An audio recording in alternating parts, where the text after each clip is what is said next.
Okay, I just got the recording in progress message. This is Roger, I'm your instructor for this afternoon. I see a few more participants are still joining, but if you all look at your participant box, you'll notice that there so far are 54.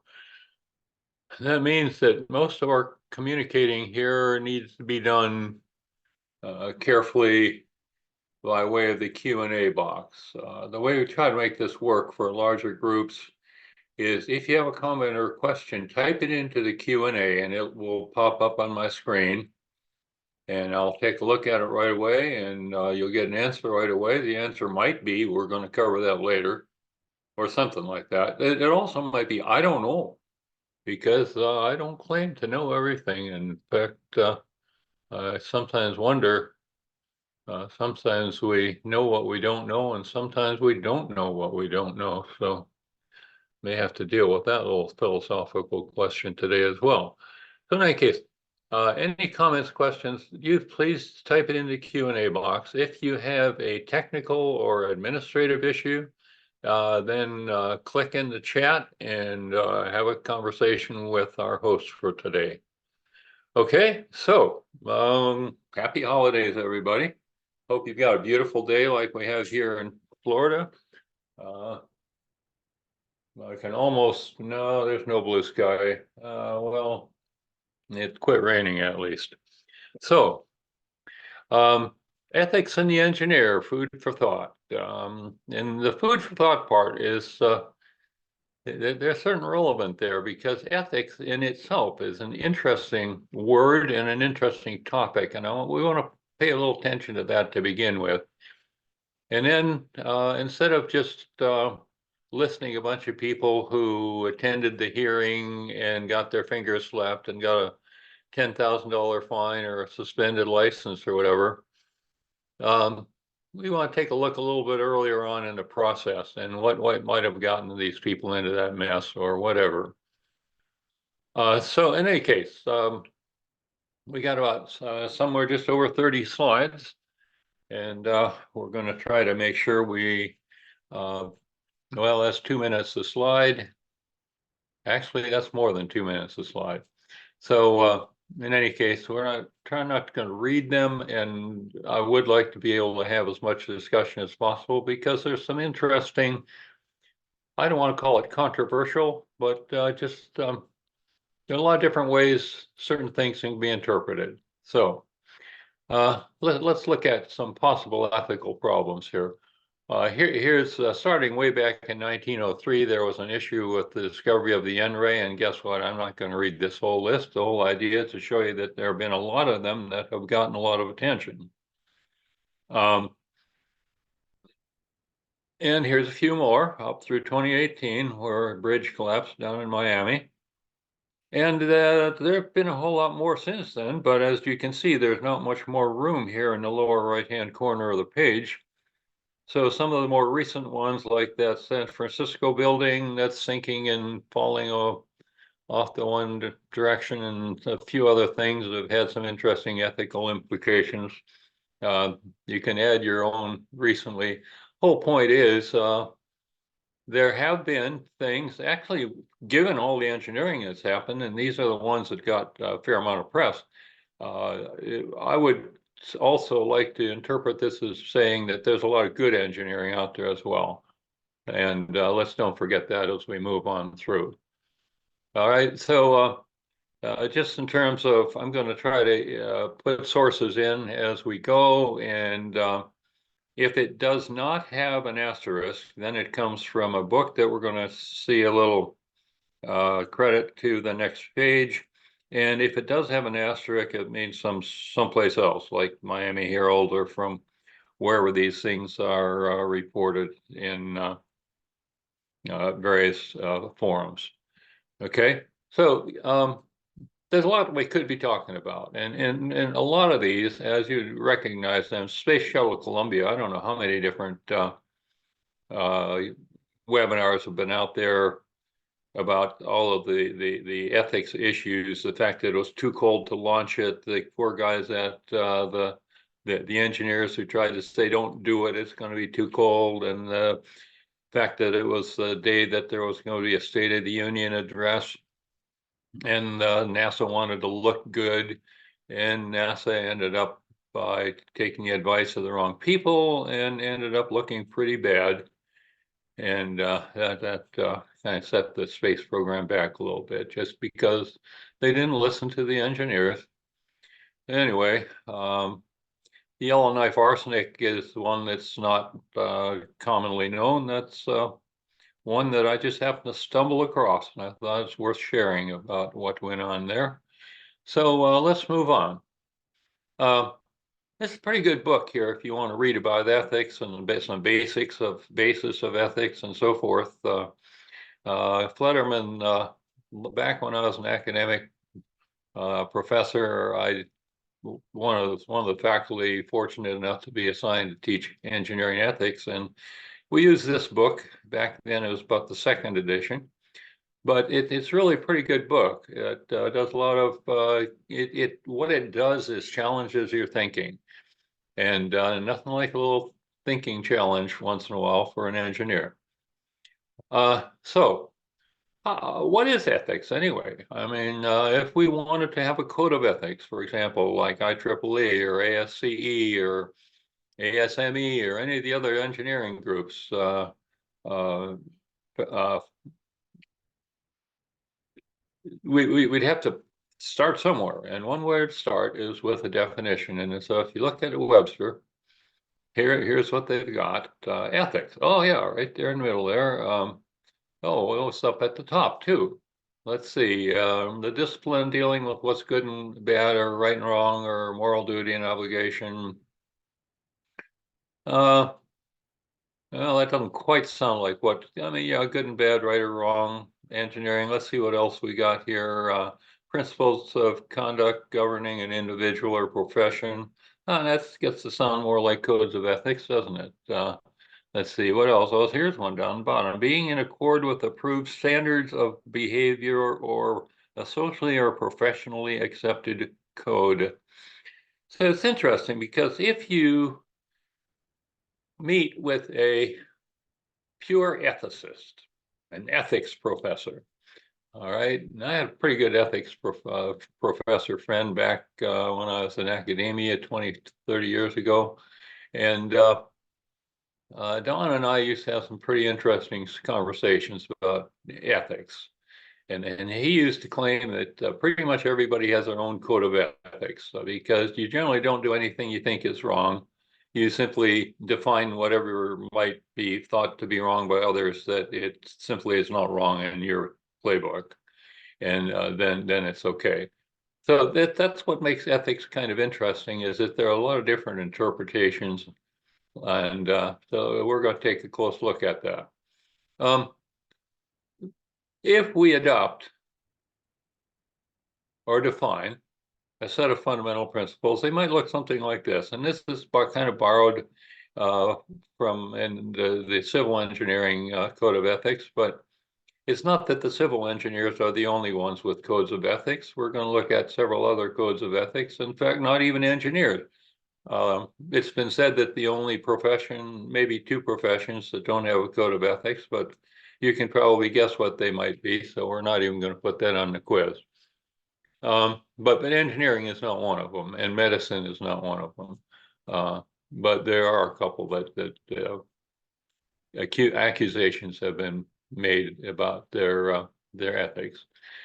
So in any case, if you write down some fundamental principles, like seems like a good idea to create a safe, resilient, and sustainable infrastructure. I mean, yeah, why not do that? It would be pretty embarrassing to the profession, and we probably wouldn't have much of a profession if all the buildings and things we were to build and the roads were to fall apart. Yeah, you have to fix the buildings once in a while. Ours has been under repair for the last 5 years. Uh, Fortunately, the workers are not out there with their jackhammers today. They're replacing um, post-tension cables in our main slab. And that's kind of a noisy business. Uh, treat all persons with respect, dignity, and fairness in a manner that fosters equitable participation without regard to personal identity. In other words, don't discriminate. Everybody's equal. A lot of different ways to say that, aren't there? Consider the current and the anticipated needs of society. And the anticipated needs of society maybe have kind of been left out in the past, and mostly the focus has been on the current needs. But now the various societies are noticing that maybe we ought to be doing some things thinking about the future as well. And what ought we be doing to ensure that our children, grandchildren, grandchildren have a future. I happen to have the good fortune of two of my granddaughters and a great grandson visiting right now. So that makes me think a whole lot about how I want to be doing whatever I can to ensure that they have a sustainable and livable future. And I'm sure there's a whole lot of others in this group today of 64 people who are feeling the same way. We want to do something or other, make sure that we leave a legacy that our descendants can be proud to say, my grandparent, my whatever, was a part of the following. So, enhance the quality of life for humanity. That's great. And there are others who might want to expand on that, and we're going to look at that toward the end. You might have noticed we have a second author listed on this. Professor Jane Caputi happens to be a professor at the local university here. Pretty well known. If you Google her name, you'll see her all over the internet. And she has a specific interest, a very special interest in gender and climate change.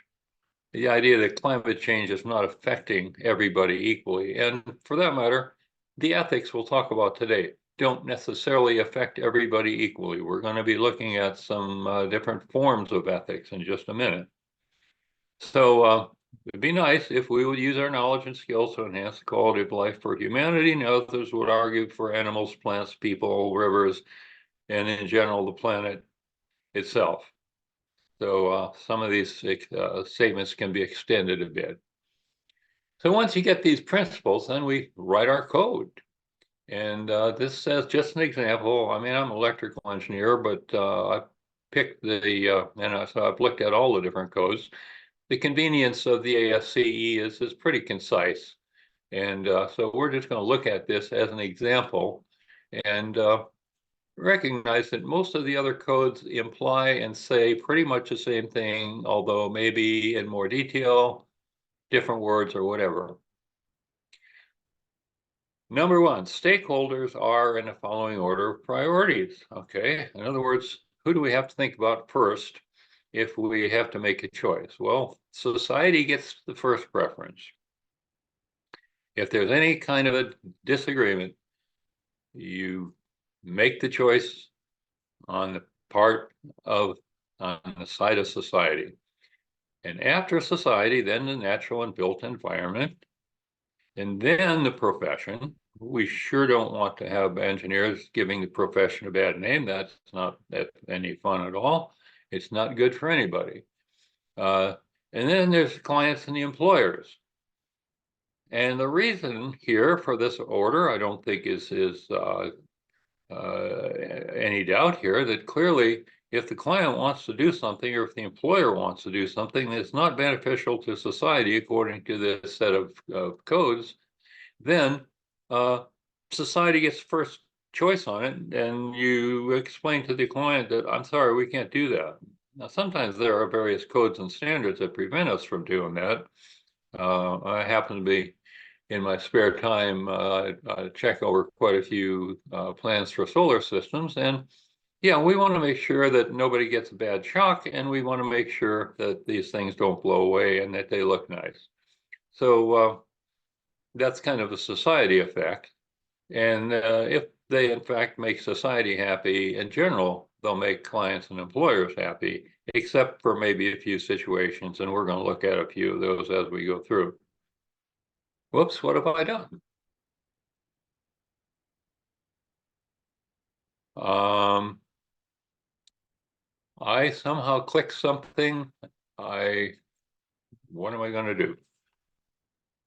I am not muted. I'm hoping I'm still online and recording, and I've got to figure out here what I clicked by mistake. And Roger, just share your screen again. That's all. okay,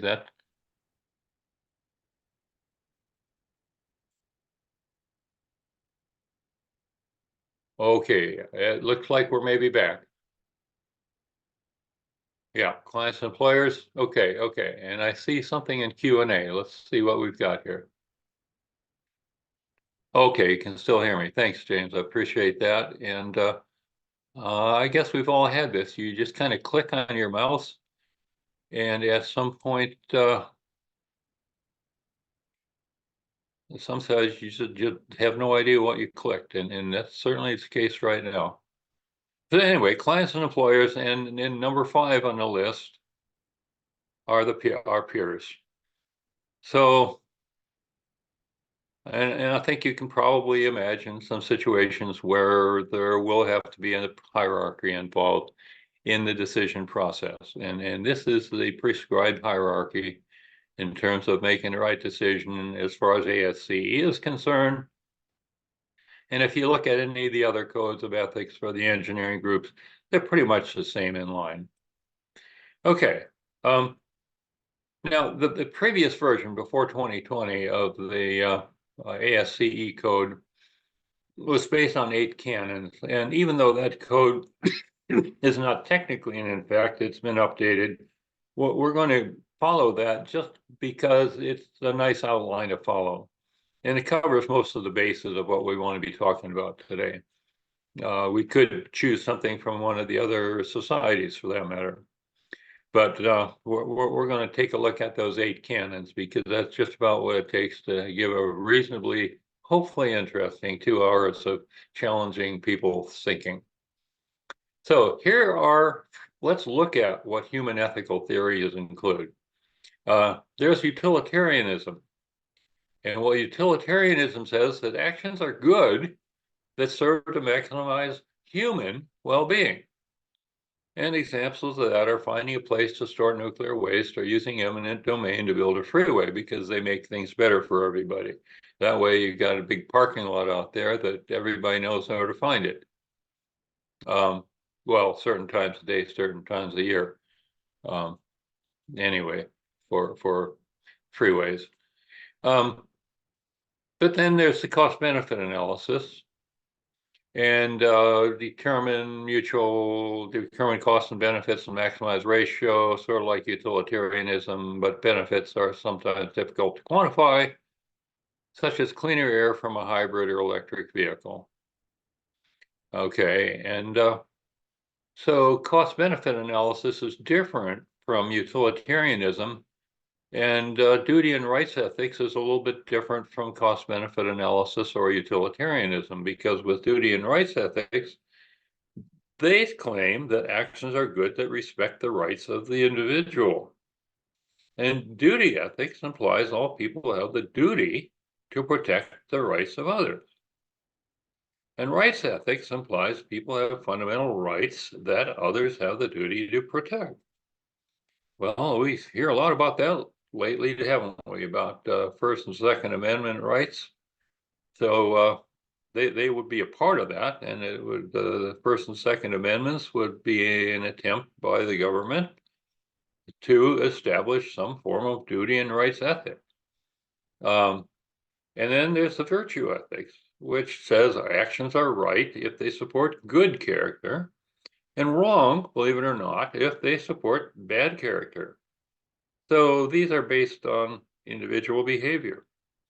Now, the important thing about these 4 theories is that they are not necessarily mutually exclusive. It is very possible that something might be a combination of the 2 if you look at a particular situation. But in any case, when you're trying to establish whether this is an ethical issue, oftentimes you'll pay attention to whether it happens to fall under the guise of one of these 4 particular ethical theories. All right, and we're going to look at these again a little bit later on when we ask some questions about, okay, which one of these do you think this is? So, and let's don't feel that just because we're engineers, we're the only guys out there who have codes of ethics. The only people out there. I don't want to imply that guys are necessarily male or female, but to be ethically correct, I think I would want to say people. And we happen to have up there on Great Bear Lake, up in the Canadian Northwest Territories, the village of Delaney, which happens to be a United Nations economic and what's UNESCO? Economic and social World Heritage Site. And oh my goodness, look at that. I spelled heritage incorrectly. Shame on you, Roger.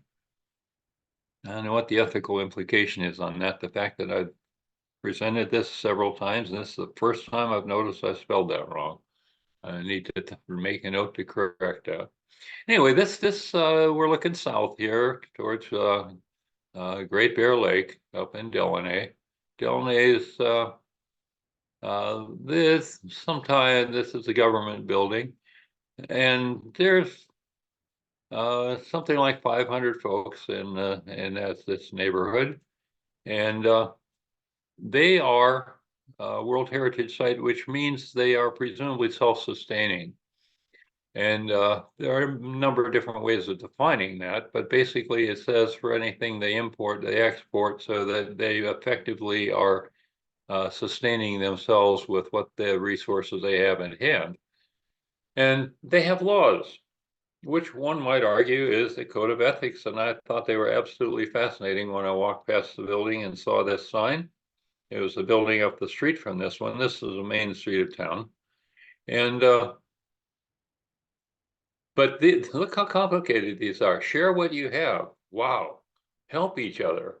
Love each other as much as possible. You know, don't go to ridiculous limits, but do the best you can. Be respectful of elders. Oh, wow. I'm 80 years old, don't I wish? And sleep at night and work during the day. Yeah, that's an interesting ethic, work ethic. Yeah, be polite, don't argue with anyone. Young girls and boys should behave respectfully, pass on the teachings, and be happy all the time. No fair getting upset about anything, just be happy. And of course, the DNA, which have a fine set of laws as far as I'm concerned, we all ought to be able to get along just fine if we just do those.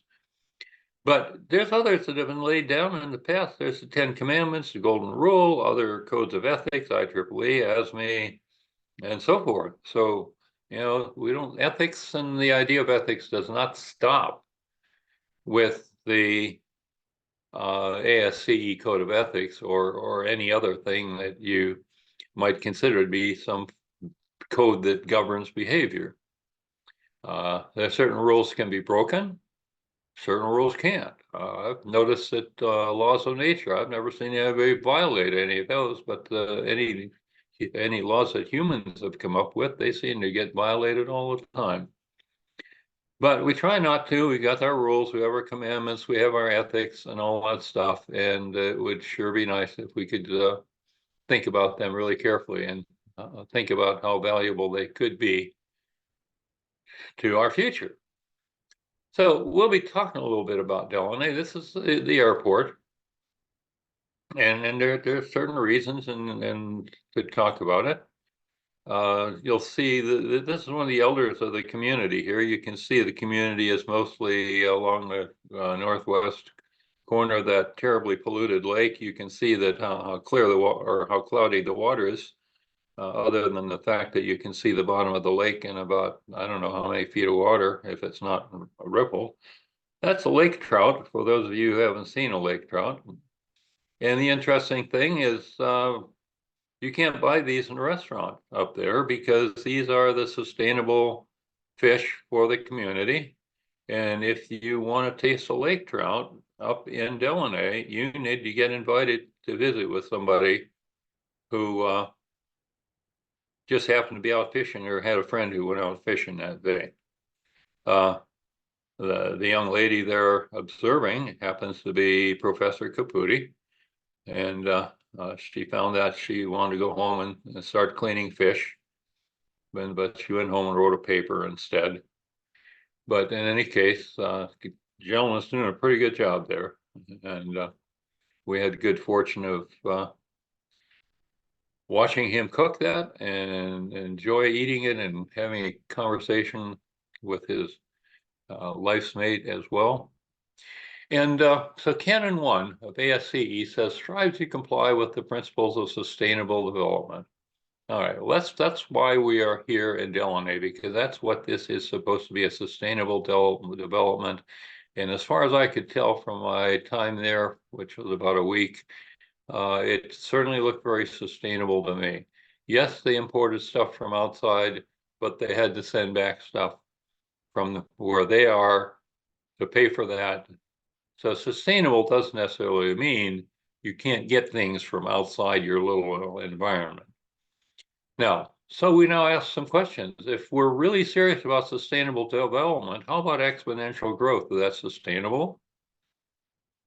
And I'm going to leave you with a bunch of questions today because there are a lot of things that I don't claim to know the answer, but this is certainly something to think about, isn't it? Whether exponential growth continued, what is exponential growth? Well, it is e to the x, okay, but or e to the ax or 10 to the ax.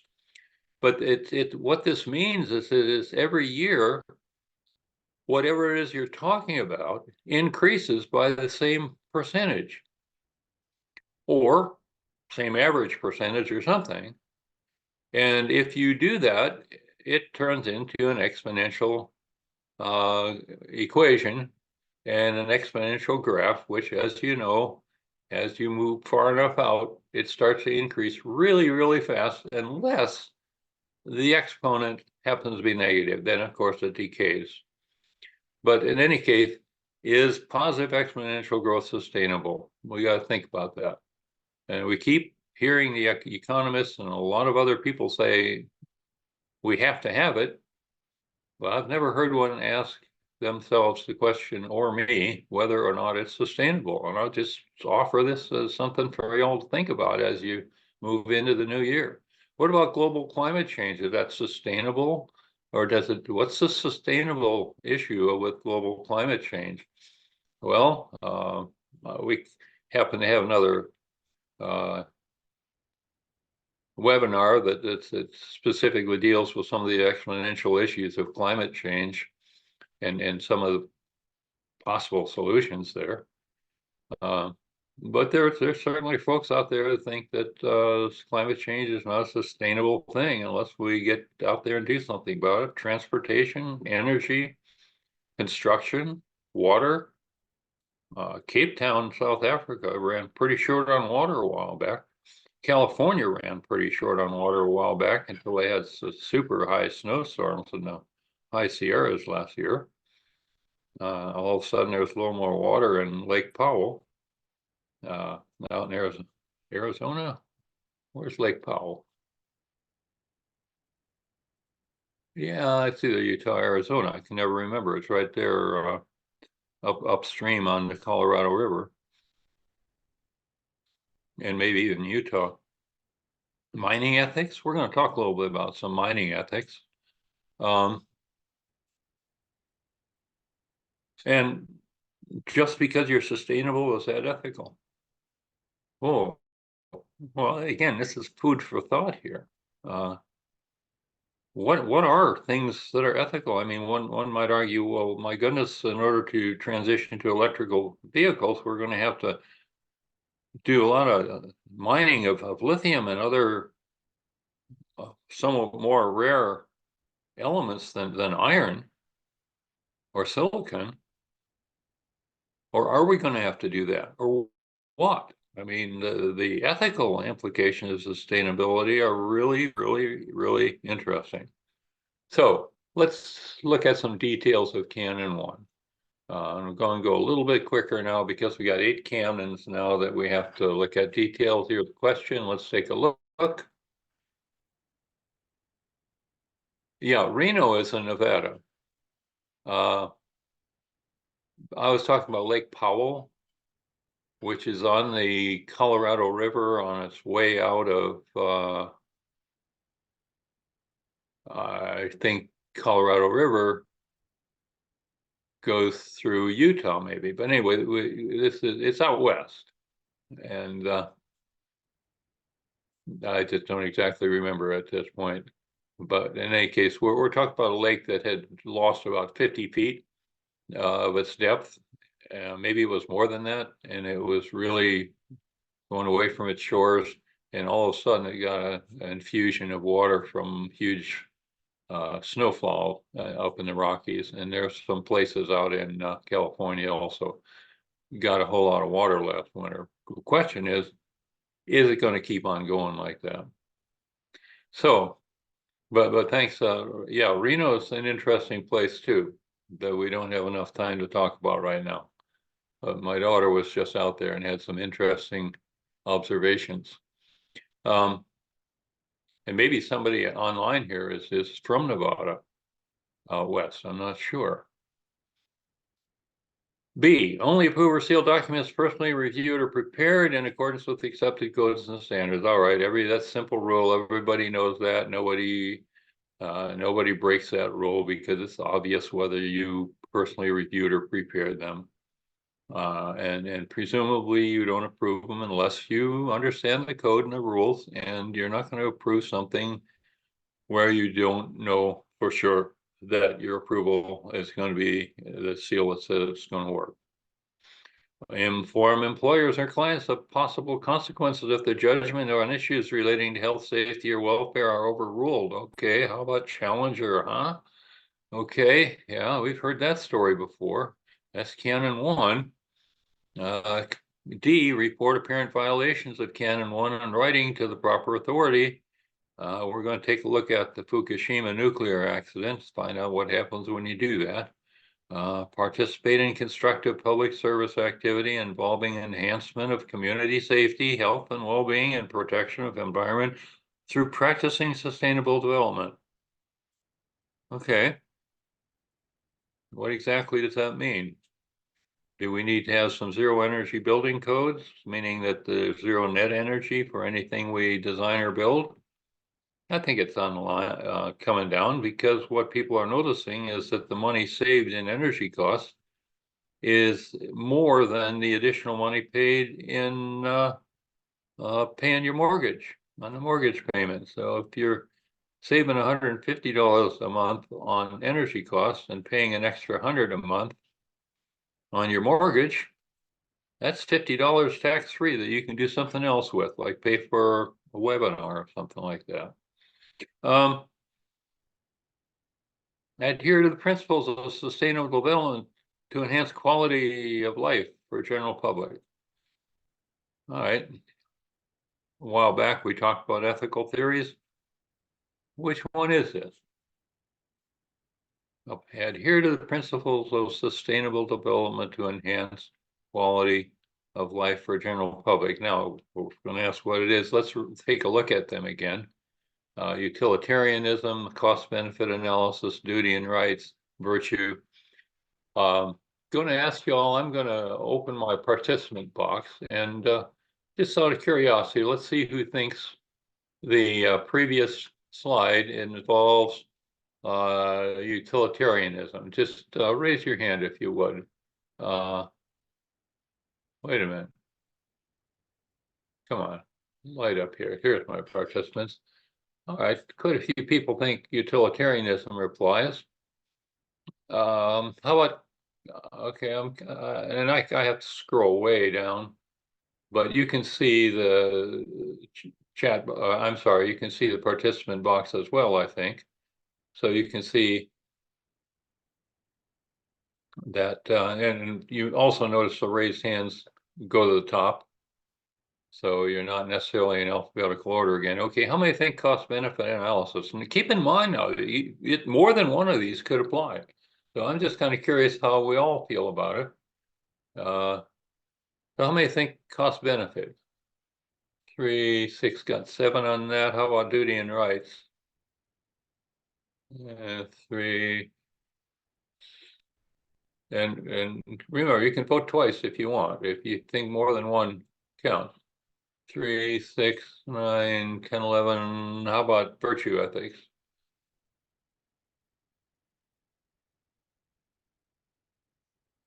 Okay. So this simply illustrates that different people will interpret different things different ways. I mean, that's what just happened here. Uh, some people think number one was the right answer, and they're probably correct. And whoever thought number two is the right answer probably also is correct in the way they're interpreting it. So that's the interesting thing about ethics is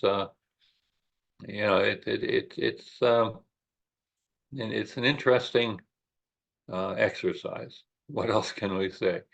So here's another: hold safety paramount. So, gee, that sounds really good. Like, terrific idea. I'm not going to do anything unless it's safe. That's that swimming pool outside my window that just got repaired. If that were to collapse, my whole building might collapse, just like the one did down in Miami. So I guess being safe is a pretty important thing. So, but then what is safe? I mean, what does that really mean? And how about safe enough? Uh,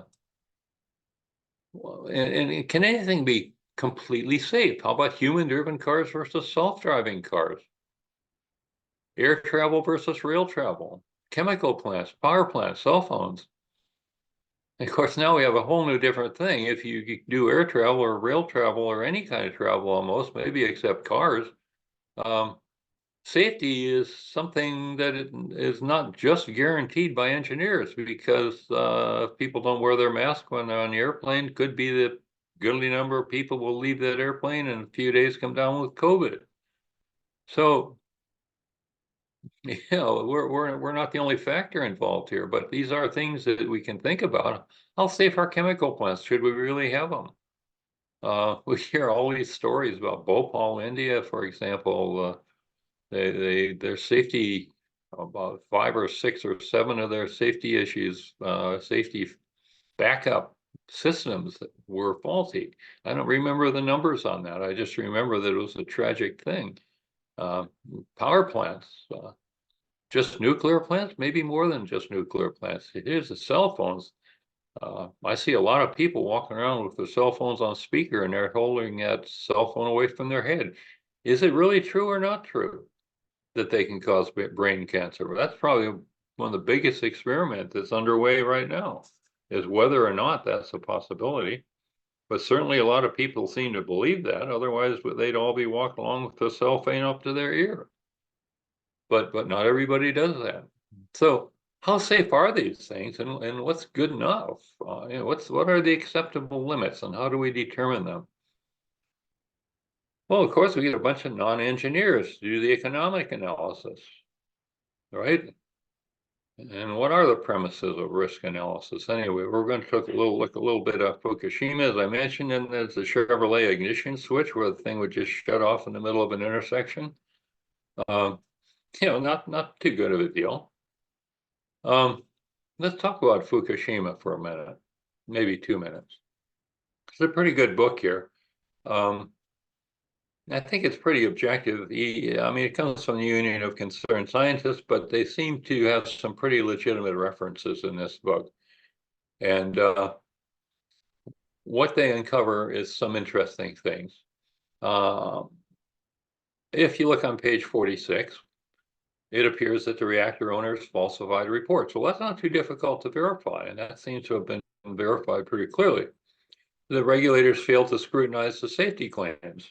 Well, now, maybe we're not too surprised about that either. Nuclear boosters dominated safety panels. Of course, none of these people were engineers, were they? Anyway, but still, point being, there were some things going on here that had they been followed through, maybe we would not have had that disaster. Nuclear boosters dominated safety panels. Get the chills in there.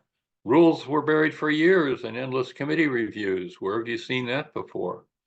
Independent experts were financially beholden to the industry for jobs or research funding. Even if these independent experts were not actually on the payroll, they were hired by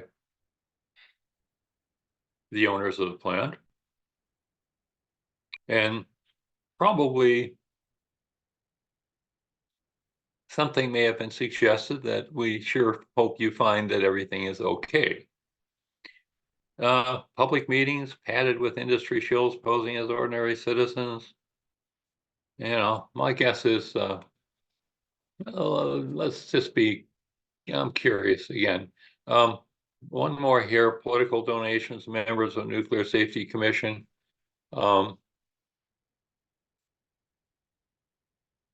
I'm going to open my participant box again. And how many of you agree that these sound like reasonable things based on your own personal experience about things that have happened?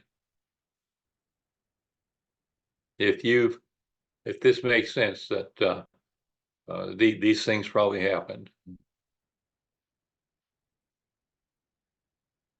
You see a reasonable group of people who agree that this is the kind of thing that we need to deal with almost on a daily basis. Thank goodness most of us don't have to deal with this sort of thing on a daily basis, and hopefully not on even a yearly or a lifetime basis. But somebody is getting caught in the middle of this situation, and what's going to happen to those poor folks? Here's Q&A here. Let's see what we got for a question. I absolutely agree that this happened. Yeah. Thank you, Donna. So,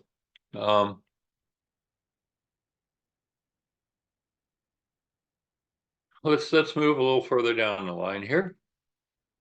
And the question is, you know, how many of these things had to happen for this disaster? And maybe not all of them, but just the idea that all of these things are pretty well documented, it's pretty frightening. So, and it's something about money here, I think. And so here's the whistleblowing thing.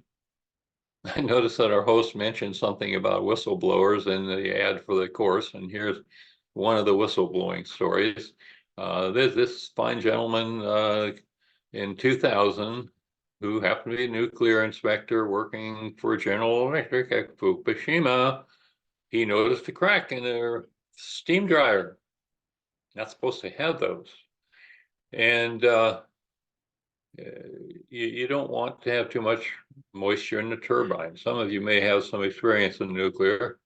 I don't have, other than having some understanding of the math of the process. But Tokyo Electric Power Company directed our friend to cover up the evidence. And he wasn't happy with that. So he notified the government regulators of the problem, just like the Code of Ethics says you're supposed to do. And guess what? They ordered TEPCO to handle the matter on its own. And so, of course, the way you handle a situation like that is you fire the guy. 2 years later, they admitted it had been falsifying their safety records for years. So the life of the whistleblower. But we're still really supposed to do that. And then you make the argument that, well, who'd want to work for a company like that anyway? But then the counter argument to that is, what company would want to hire a known whistleblower? And my God, what a position that puts us in. And ethics or otherwise, that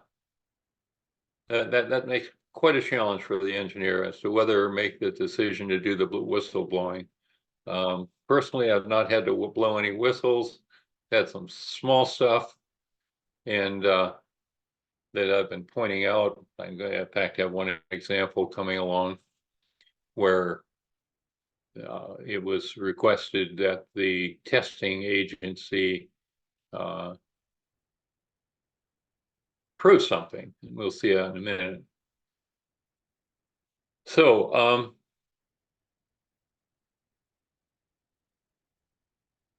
what's going on recently at Fukushima?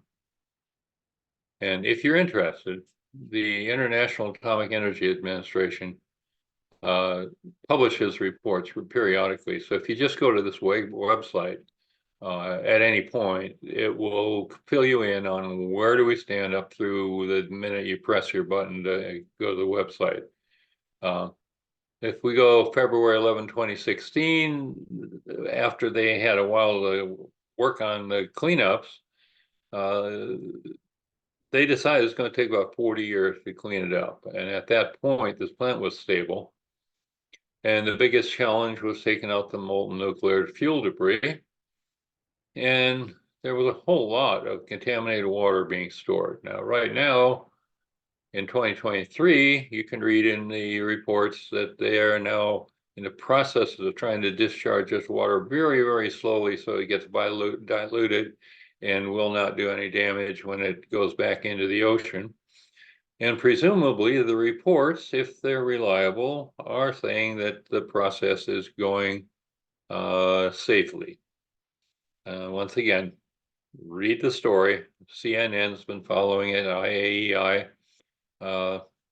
September 2015, there were still 100,000 people who couldn't go back home, mostly children. Those who did were elderly, figured their time was up anyway, or cleanup workers. And lots of contaminated soil in bags awaiting disposal. And again, here's the URL for you to take a look at if you want to read more about it. Cannon 2. What time is it? 2:47. Okay, we got some time. Qualification may be education or experience. It's okay to be part of a project team. Each player has a different position. Only sealed documents that lie within established expertise that have been prepared personally or under supervision. Now, this is an interesting question. These are kind of obvious, but then what are some of the questions you might ask about each of these? What might be the, for example, what does competence really mean? I mean, I consider myself to be a pretty competent photovoltaic engineer, but I consider myself to be. There's a few other folks around who consider me to be fairly competent, but yeah, competence is kind of a iffy word. It's strange. It says presumably it means that you know what you're doing, and you can depend on a person to design something, and somebody who seals that, it's going to work. That's what it's supposed to mean, I guess. Others may have other thoughts, but again, this is why we're throwing out the food for thought. Think about it. What does competence really mean? And how do you establish it? If I tell you I'm competent, is that good enough? What if somebody else tells me? What if that person who tells you that I'm competent is not competent to make that decision? Wow. You can see how murky that can become. And who judges when you get there? And what's the responsibility of the individual? So, yeah, we got three things that Cannon says on the left-hand side of the screen, A, B, and C. And then how do we evaluate those statements? What fun? How about Cannon 3? Endeavor to be honest with public or on engineering and sustainability. All right. Perfect idea. Love it. Include all relevant information in report statements and testimony. Exactly. Who wouldn't do a thing like that? Testify only on facts, the same for plaintiff or defendant. Of course we do that. Identify revenue sources when paid to make statements. Well, isn't that exactly the first thing that even before they ask you, you just kind of disclose that right away? Professional above all, including especially self-interest. Forget about that self-interest stuff. That's no good for anybody. It's the profession that you got to be paying attention to. All right, again, here we have a set of details that goes along with Cannon 3. And now all we have to do is figure out how do we make sure we follow these details. Again, should be easy. On the other hand, well, there's one thing I'm going to show you in the next slide, a water heater test report. And the question is whether the customer can define the test protocol. And what about if the client pressures the supervisor? What if the client might be the government? Whoa. What about spinning a statement? Everybody knows about spinning. Anybody who's paying attention to politics, you turn a bad thing into a good thing. That's what spinning is. Or at least taking away some of the emphasis of it maybe being bad, or it wasn't my fault type thing. So here's the water heater timer test. And here's the setup. Looks pretty straightforward, doesn't it? We got timer on the water tank on the left and a water tank on the right, both same size, same insulation, same incoming water supply, same water temperature coming in. We got a timer in series with the and then a meter to meter the amount of electricity used by this water heater on the left-hand side, and the right-hand side is you're going to measure the amount of electricity used, but no timer on that one.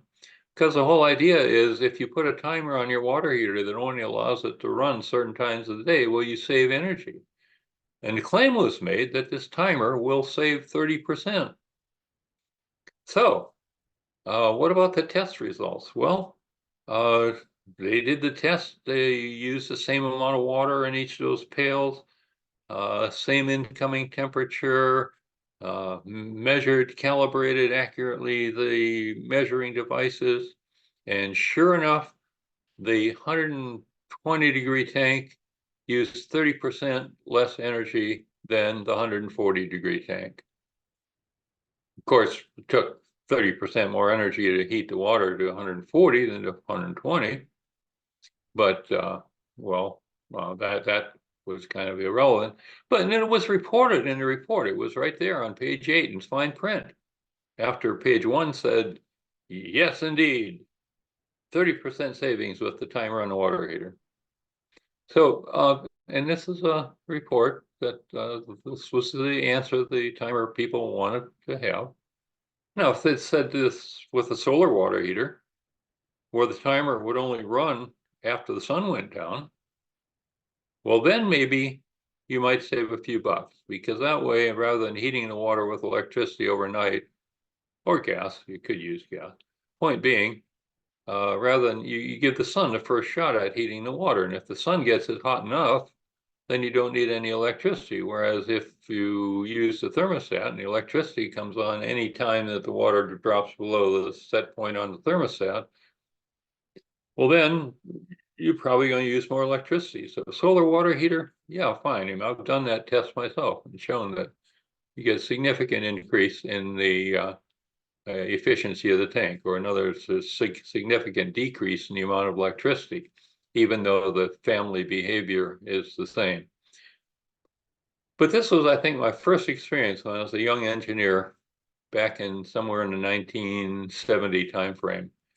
And very interesting how that was pulled off. Then there's Elizabeth Holmes.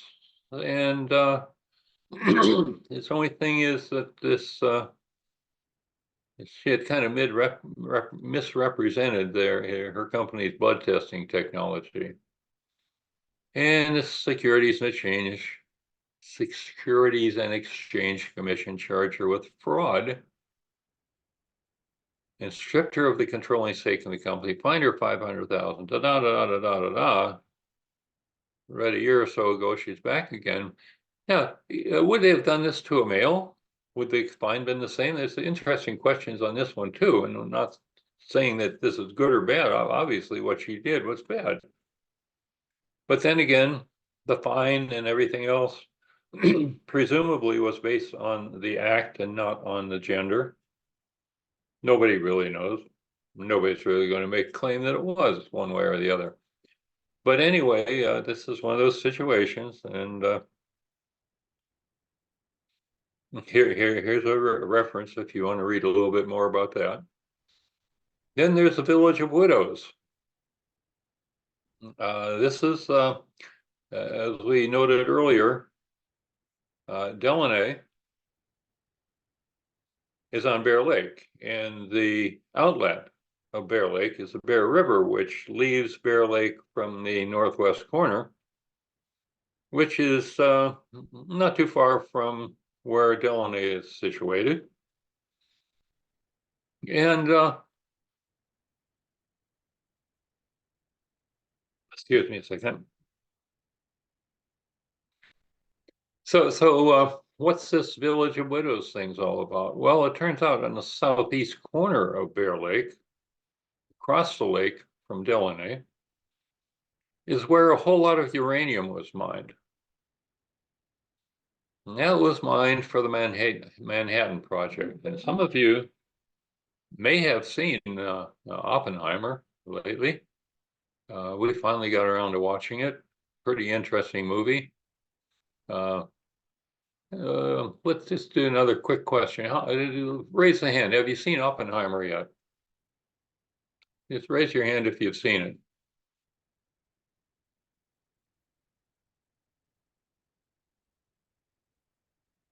Yeah, quite a few. And of course, those of you who've seen it recognize that there were some incredible ethical questions there. You know, if we don't do it, then what? And did that bomb really stop the war? And on the questions go about the and one of these days. Well, I guess Oppenheimer probably already upstaged any kind of a two-credit webinar there might be on the topic, but that was pretty fascinating about the choices they had to make in the process of building it. If we don't do it, will the Russians do it? Will the Chinese? Will the Japanese do it? You know, what's going on here? So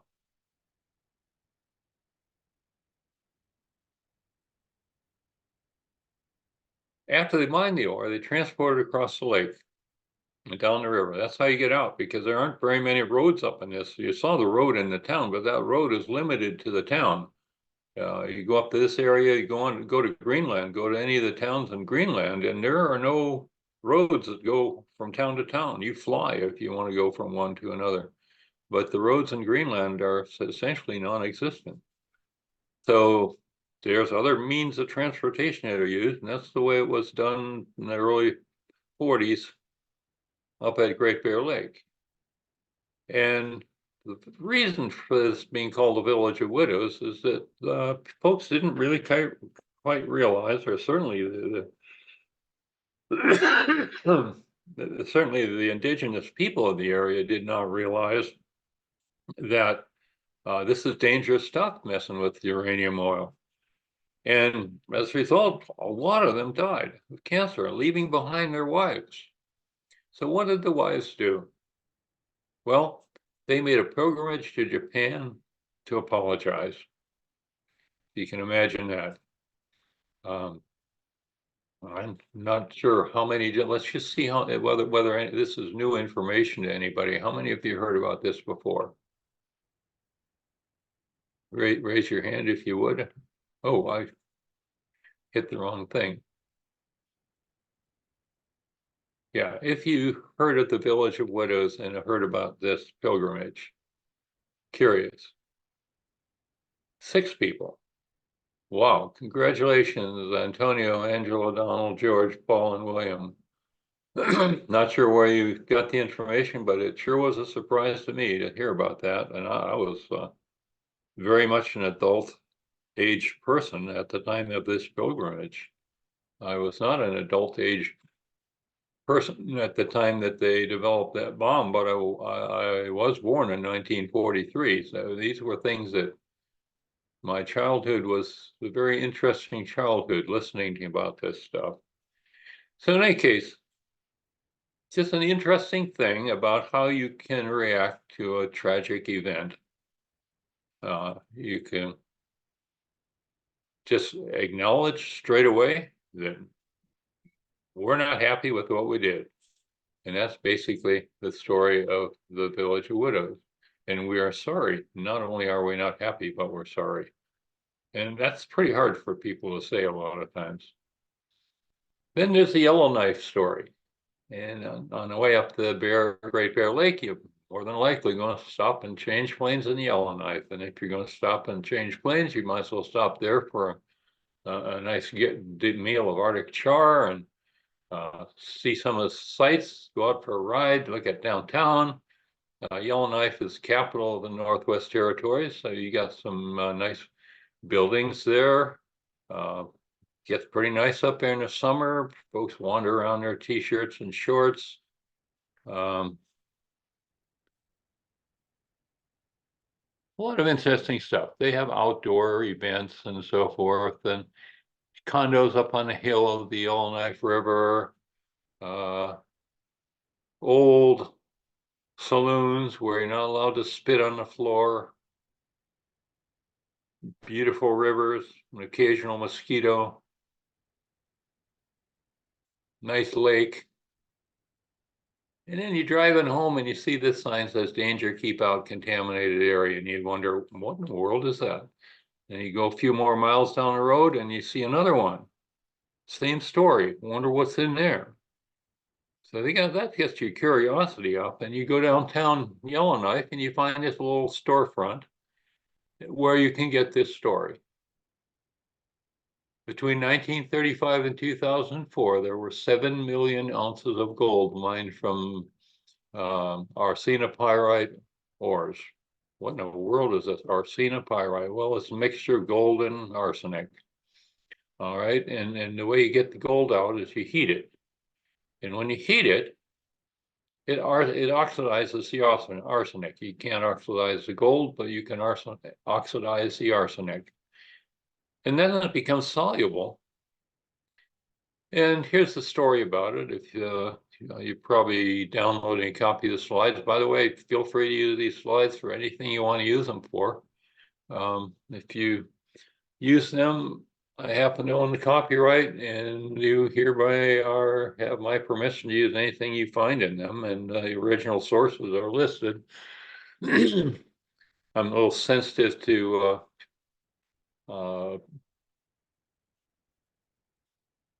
permissions and things like that now, because I have a book that's at the stage of getting permissions for using some work that others have done and giving them credit for it duly. So, and you've all seen that. In any case, here's you got the 237 kilotons of arsenic trioxide. What do you do with this stuff? You got the gold, you ran off, made all your stuff you want to make with the gold. And here's what arsenic trioxide is. All right, on the right-hand picture, white arsenic, inorganic, and it's a byproduct of mining gold. I never knew this until I happened to stumble upon this thing, but it's soluble. So if it's soluble, you put in water and you pump it underground and save it underground, except for the fact that in the Yellowknife area, there's hundreds and hundreds, maybe even thousands of lakes. And who knows what's happening underground, what kind of water flow there might be of exchange of water amongst these lakes. And what a job to try to analyze the water in all these lakes. So what do you do when you've got a situation of water down there and you're not sure it's going to be contained? Well, what you do is you freeze it. If you drive past the northeast corner of Yellowknife, you'll see a huge, really big substation, and pretty sure that substation is feeding all the refrigeration equipment down there. But 14 underground chambers. Interesting. And the interesting thing about this thing is the people who own the mine packed up, left, walked away, leaving it behind for the people of Yellowknife to figure out what to do with it. And the word is that there's enough arsenic in this area to kill everybody in the world several times. So another story about what's going on, a little ethics here. The engineers left with the job of how to solve the problem. We'll build a big freezer down there and freeze that water. And that'll save the lakes of Yellowknife and the population of Yellowknife and maybe population of the planet. Another question then. How many people knew about this story?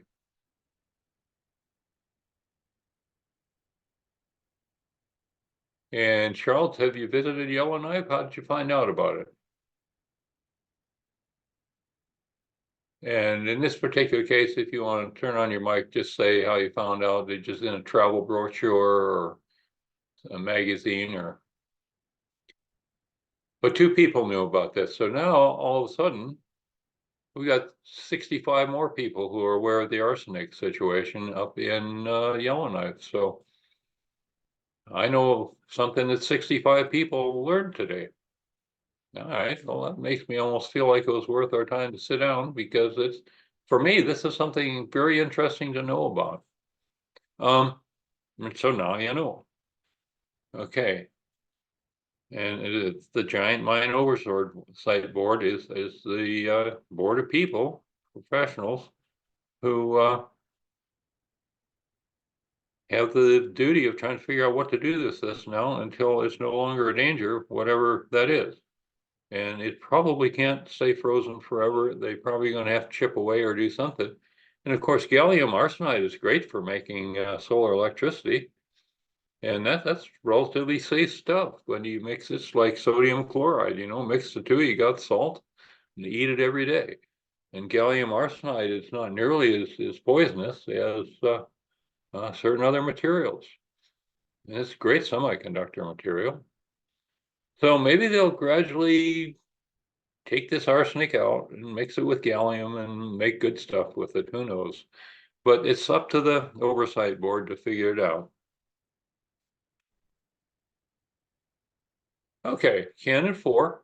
There's 8 of them. But we go through a little more quickly in the last ones. So avoid conflicts of interest, whether real or perceived. There's the interesting one, perceived conflict of interest. We're going to talk about that. One job involving more than one party pays unless all other payments disclosed to all. And I think you can see how this might be ever so slightly complicated. No tips or gifts. Well, of course you'd never do that. Not here in the United States anyway. There may be other countries where you hear about stuff like this. And if you're in a government in any capacity, you don't hire your own company. Like if you're a senator that owns a hospital, you don't do something in it. Well, of course, senators wouldn't. Well, maybe some are engineers. They probably don't own hospitals. And anyway, if you think something's not going to work when you're halfway through, can't enforce it. It's a pretty good idea to have a conversation with the employers and maybe the client to see whether you want to keep going on it, because this, and this suggests that it's not going to work, and you're going to end up spending a lot of money that you maybe might have preferred spending on something else. I'm going to check this chat box. I wonder if anybody. Oh, I see. Okay, yeah. I see why the microphones don't come on. And of course, everybody's mic is turned off because of 67 people. If we had that could get us in trouble. So I will not ask anybody to speak up at this point. All right, I'm glad I checked that. So not a bad idea. So now that's the blue side. But what would an unfaithful act be? And what are the limits to loyalty? Well, I don't know if anybody's watched Yellowstone, but we have to have been watching Yellowstone lately, and that certainly challenges limits to loyalty in that movie or in that series. What should the relationships be between engineers, management, and customer relationships? All right, these are just the questions that relate to what we're supposed to do. Doesn't necessarily say how to do it. All right. What is a tip or a gift? We're going to pay a little more attention to what that might be. And where do you draw the line? And D, if you're in government in any capacity, you don't hire your own company. What if your own company is the only company in the whole world that might save the government or the world or whatever, and you can't hire it? No. So, these may be ever so slightly impractical. All right, so let's talk a little bit about the difference between a gift and a bribe. And I really like this test. In other words, the New York Times test says, are you willing to have a situation published by the New York Times? And use that test to determine which of the following situations are ethical or under what conditions they may or may not be ethical. All right, so let's apply the New York Times test to a few situations here. And again, we can't really discuss these, but I want you all to think about them. And then we may be able to ask some general questions here. A few hands to get shown. Let's say you're working with a contractor, and the contractor is trying to convince you you should spend some extra money to do something or other. But things are really busy, so the contractor has a sales representative who invites you to go to lunch at Five Guys because you both have to eat lunch anyway, and the sales rep is going to pay you. How would you feel about you and a sales rep who you've known for the last 20 years having lunch together at a Five Guys restaurant while a New York Times reporter is watching what you're doing and listening in? Okay, you don't have to answer that. Just think about it yourself. And how would you feel about that? You think the New York Times reporter would get upset about seeing a situation like that? And I think most would say, why would they? Good grief, lunch at Five Guys? What's different than being in your own office and somebody offering you a cup of coffee? How about dinner at the best restaurant in town paid for by the sales rep? Well, they didn't have time to get together at lunch, so well, let's have dinner instead. $100 a head or something like that. So what if you split the bill in half at this best restaurant in town? Except that the customer maybe orders a few more drinks of the house. What about tickets to the Super Bowl? Now, you don't get the Super Bowl though until after the sale is completed, and no hint of tickets to the Super Bowl has ever been made, other than the fact that word of mouth amongst the buyers is that if you do business with this company, they might buy you Super Bowl tickets. Well, you never did get a direct promise of that. So what's the ethics of that? And here is where you start asking yourself, well, gosh, are we talking to this be a real ethical issue, or could it be a perceived ethical issue? And if it's just a perceived one, is that okay? That's no big deal because you can prove that it didn't happen. That's the funny part there. That's the real fun part. What if the industry association donates to a political candidate in return for certain favors of rezoning or something like that? What if you donate to a political action committee with the same intent? Bribe or not, is that okay? It's okay legally. All kinds of companies do it. Trip to Costa Rica paid for because you went down to analyze a wind farm off the coast of Costa Rica. Nope, you're an expert on wind farms. That's probably part of your bill, so maybe that's okay. But you see what I'm getting at here. There are a lot of different things. You could list them out and then apply the New York Times test to it. Would you be willing to let the New York Times write a story about the conversation you and the people you had lunch or whatever it was, and or went to the football game with, whether that in fact influenced your decision at all? And I think recently we've been hearing about stuff like that. And So you really start to wonder. Political contributions, unconditional. All right, these are the canon details, bid on credentials, not on the price. Everybody's heard these, uses these, that's what we all do.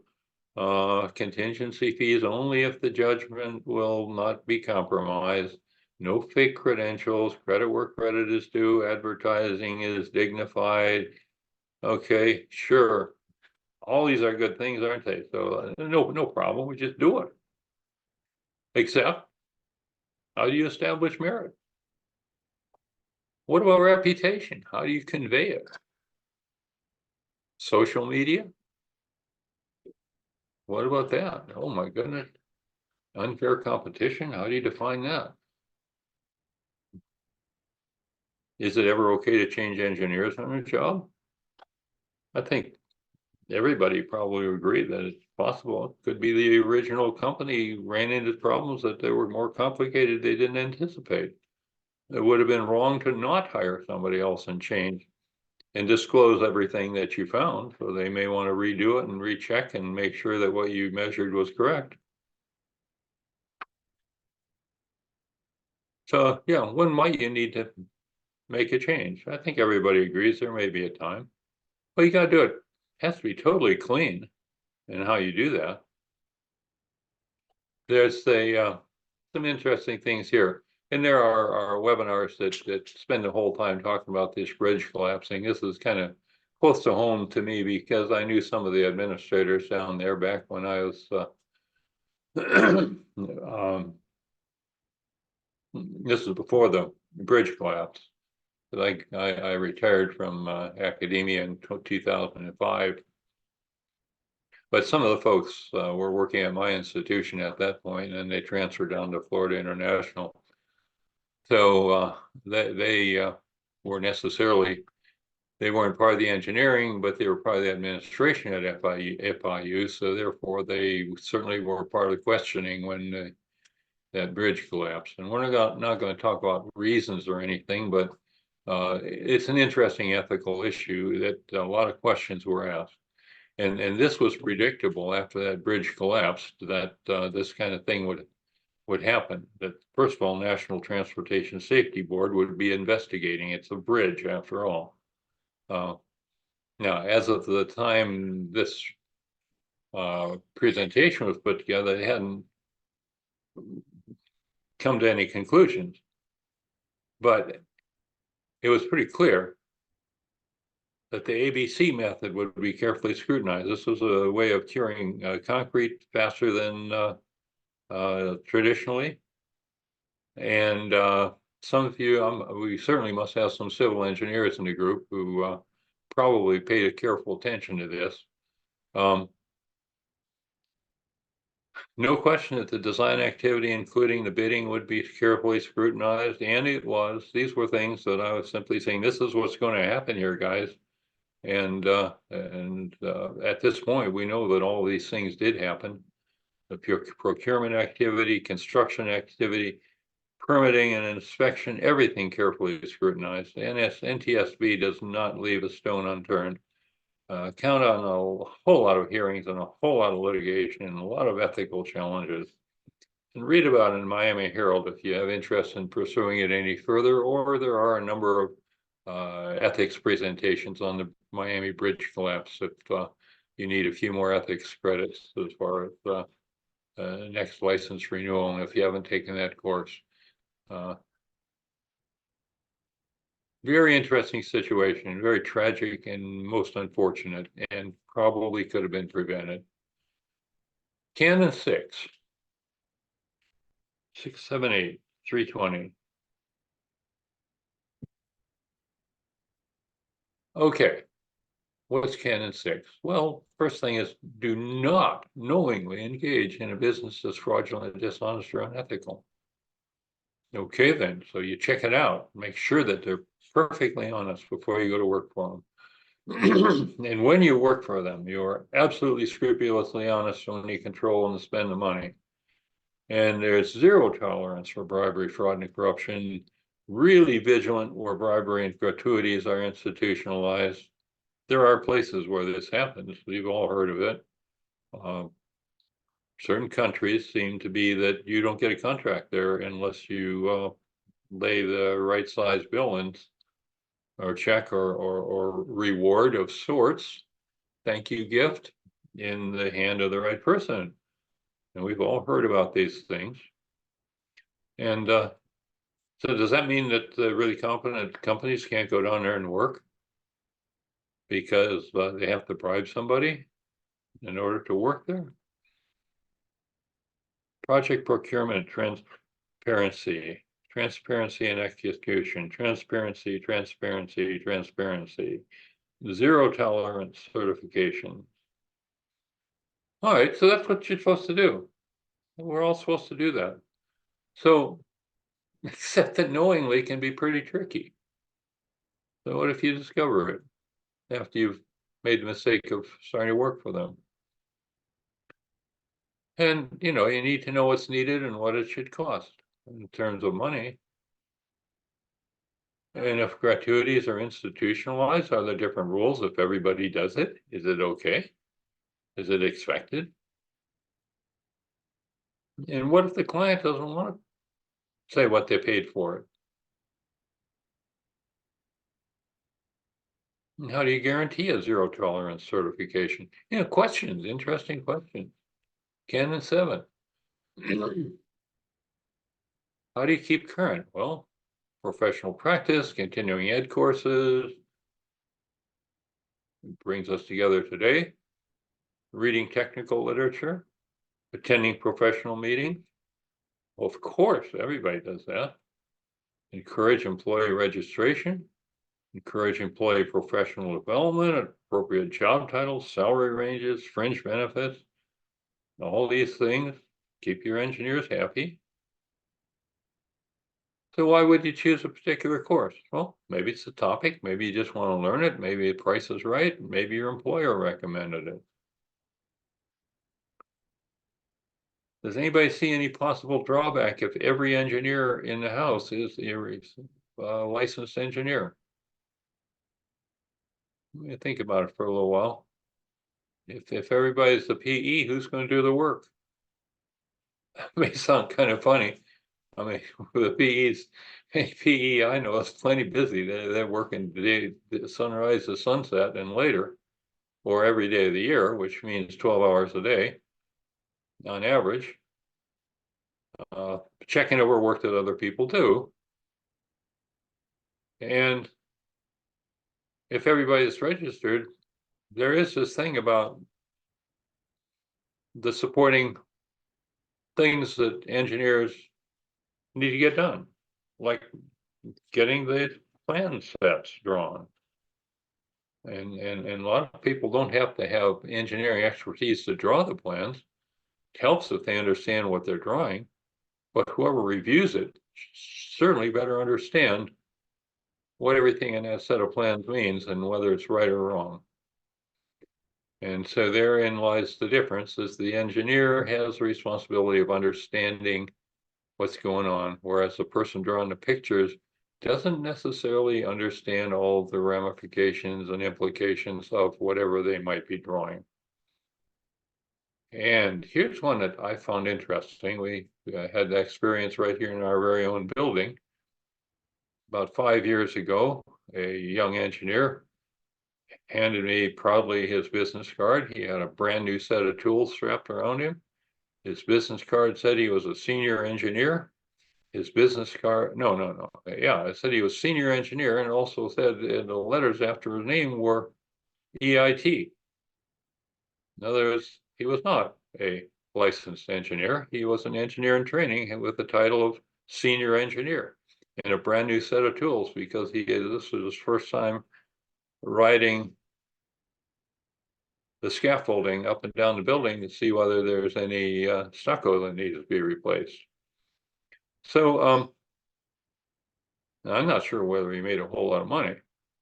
And I'm not necessarily saying he was good or bad, but I'm just kind of curious. How many people, and I'm going to look for hand raises again, think about it for a minute. Think about it in your company or somebody else's company, but can title ever be a substitute for salary? Senior engineer. Is that an appropriate title for someone who does not have his engineering licensing? And how many think that could be okay? And you can be flexible. And remember, there's no right or wrong answer on this. And this question might be on the exam. And I once upon a time, there was some confusion and people getting upset for that being marked wrong. So I want to remind the host on that, depending on how the exams get graded, be careful on this last question if it's still there. And I didn't look at the exam for the course today to see whether that had been removed. There's a Q&A.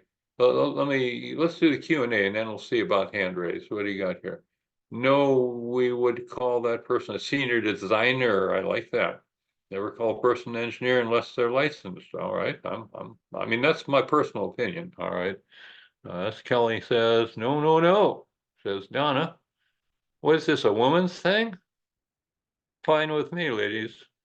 If you're not licensed, you should not have title of senior engineer. Well, that's the way I felt as well. And engineer means professional engineer. All right, yeah, and the engineers I know and the engineers I work with, they all agree with that. But it's interesting. This is a huge firm that did this job, and this is and we hear sales engineer all the time. All right, of course, this guy wasn't in sales. He was out there checking the building, but he couldn't make any decisions. He had to phone into the company to say, this is what I got, and take a picture of it with his phone and send that message back to a PE who would say, okay, now you have to do this or that. But it's interesting, isn't it? And the whole point here is not to condemn the company or whatever. Poor guy didn't realize that. He hadn't read the code of ethics. Maybe even the company hadn't. So it's not a smart idea. It gives your company, kind of degrades the company if people find out you're doing that. That's my opinion. And I would suggest not. Here's some Q&As up here. Let's see what we got. No, we'd call a person service designer. PE, we hear, oh yeah, okay, those ones we did. There one more here. Yeah, okay, I'm gonna do this and click it so I don't.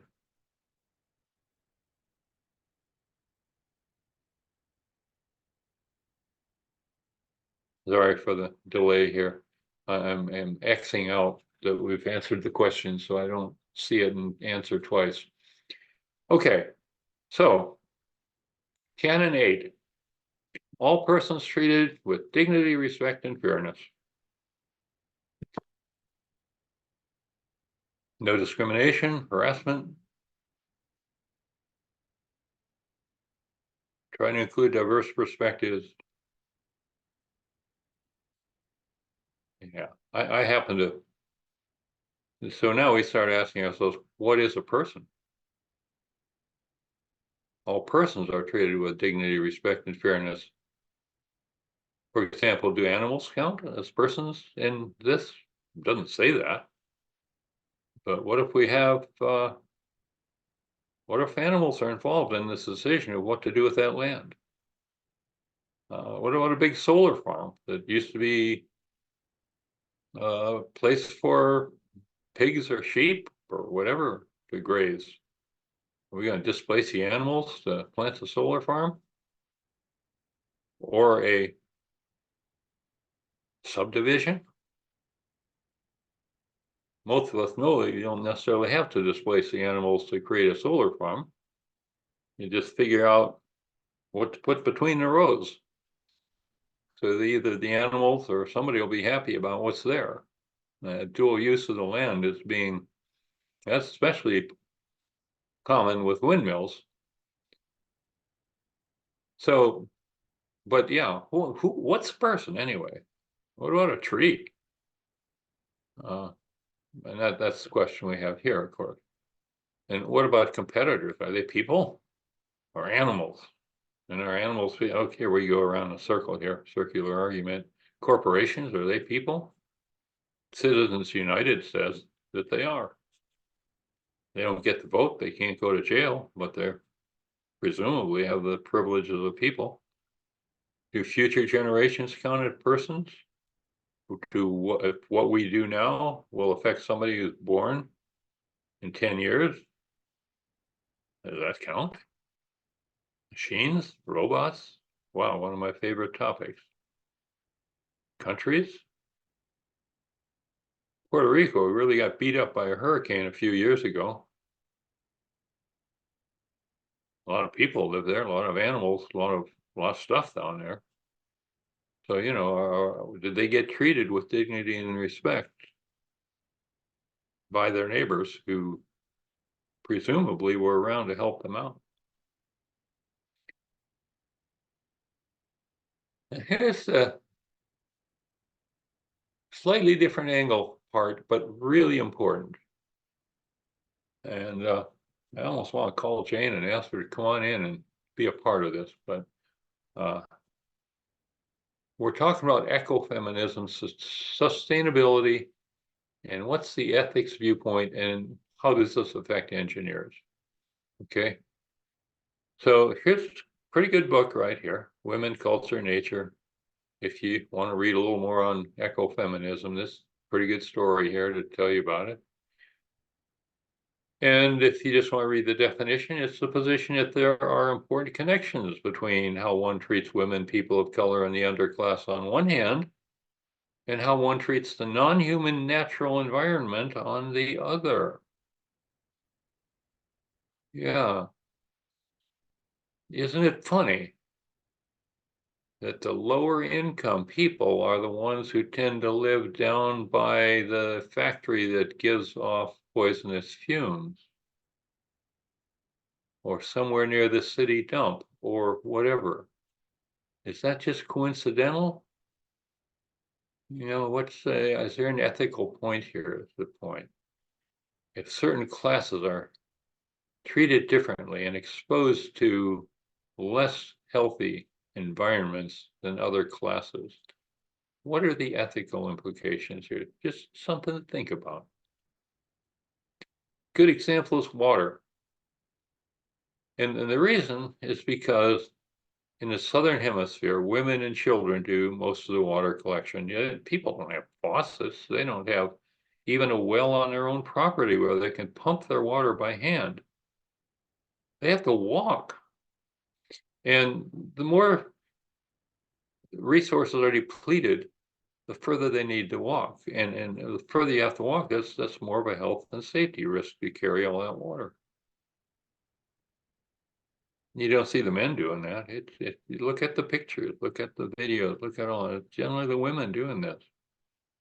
As sources are polluted, it's more of a health risk for everyone. And of course, this gets into some of the arguments that are being made about the mining of various materials for some of the sustainability. So there's some pretty tough choices here. What about this lithium? Without it, we got coal, and it's pretty well shown that coal is not doing us a whole lot of good, and in general, fossil fuels are pretty dangerous stuff to hang on to. And when you start looking at the physics and the atmospheric physics of CO2 levels approaching 420 parts per million, you start wondering, wow, why is it so cloudy, and why have there been 2 to 3 consecutive weeks of cloudy weather in Florida in December when it's supposed to be like that in June? Interesting stuff. So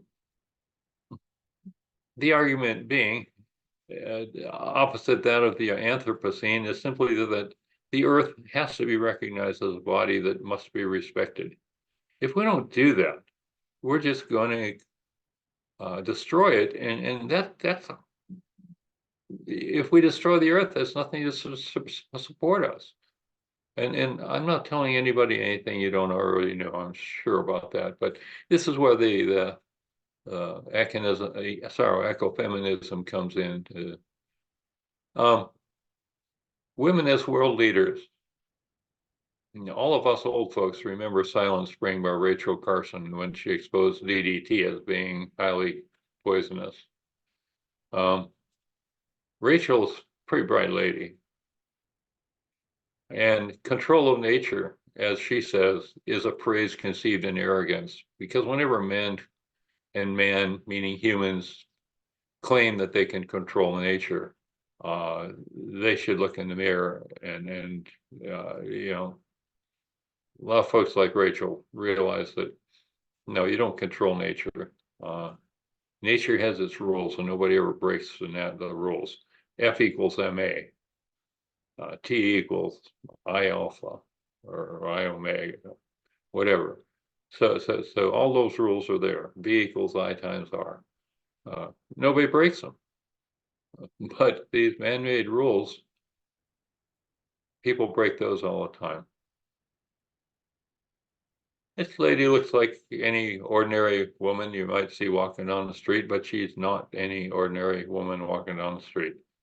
And then what she says is, today we're faced with a challenge that calls for a shift in our thinking so that humanity stops threatening its life support system. Now, what are her qualifications? Well, her qualifications are simply that she's a winner of the 2004 Nobel Peace Prize. Not everybody wins those things. You have to do something important.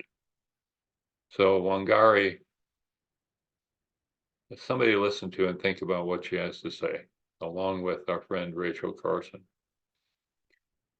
A few other thoughts here. Another one of Rachel's: man is a part of nature, and his war against nature is inevitably a war against himself. That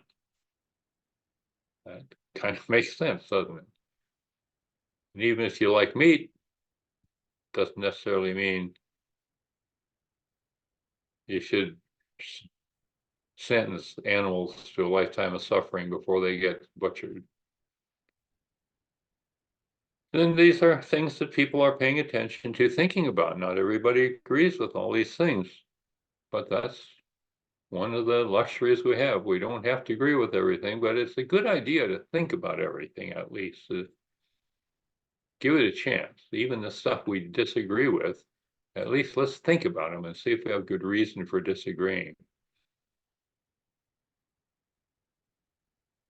I can't ask you what people think this is. This happens to be Mother Nature. Okay. And carved by an Inuit artist. I think, what do they call it? Soapstone?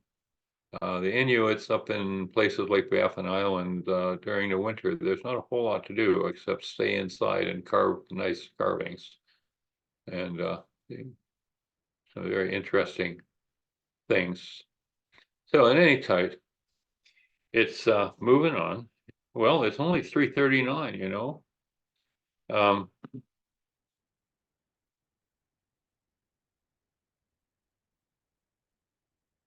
So anyway, this is all of the material, and the reason it's 3:39 because we haven't had much discussion. And so what we now have the opportunity to do is to open discussion for anybody. I can go back to whatever slide you might want to go. It's not lunchtime, really. We're approaching dinner time, but if it were lunchtime or dinner time, there's that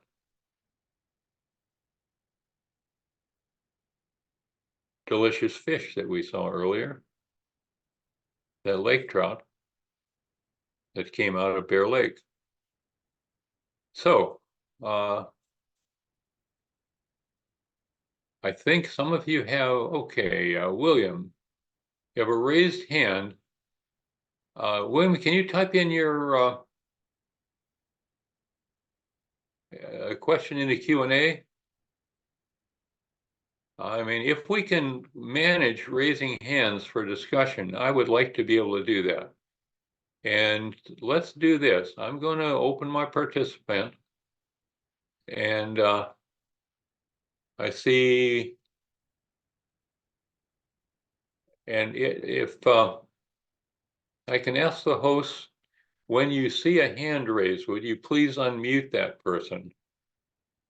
Or give them the chance to be muted. Can we do that with the new, whatever the software is? And then go ahead and add your discussion or question or whatever you want to add to the session here. Right now I don't see any hands.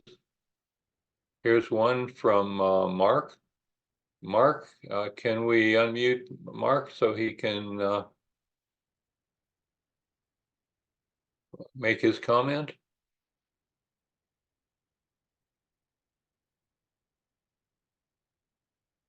While we're waiting for the unmuting, there's a hand up.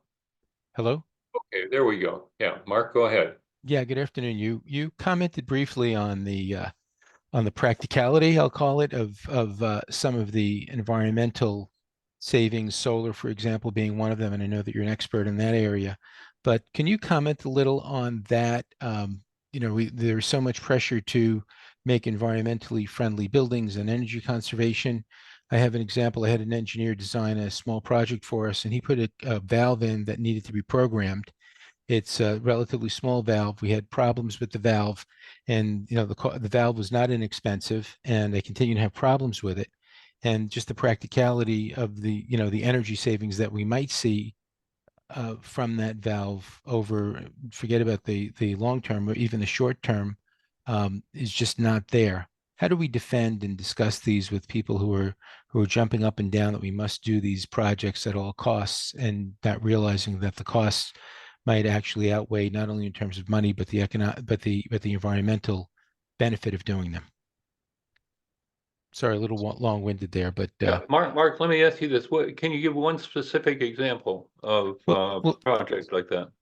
solar power, for example, we put these panels on roofs, and between mining, making, installing, Right. I know Okay, I okay. save energy on my home, of course, but over the long run, the environmental impact of that might far outweigh the Right. savings, although I'm not Gotcha, sure. gotcha. Okay, well, the guy who just hit the 53 megawatt mark today in approving plans for residential solar, I do have a little experience there. Hmm. There's a thing called the levelized cost of electricity. And what this does is adds up the costs of the source over the lifetime of the source. The acquisition costs, the mining, I mean, let's put it this way, all of the energy costs and all that stuff is included in the cost of buying the materials, because materials are manufactured with energy. The cost of that energy they're manufactured with has to go into the cost of materials. So the levelized cost of electricity is based on the total cost over the life of the system, including decommissioning, divided by the total electricity produced by that particular source of electricity. Okay. Hmm. Now, some numbers then for current sources.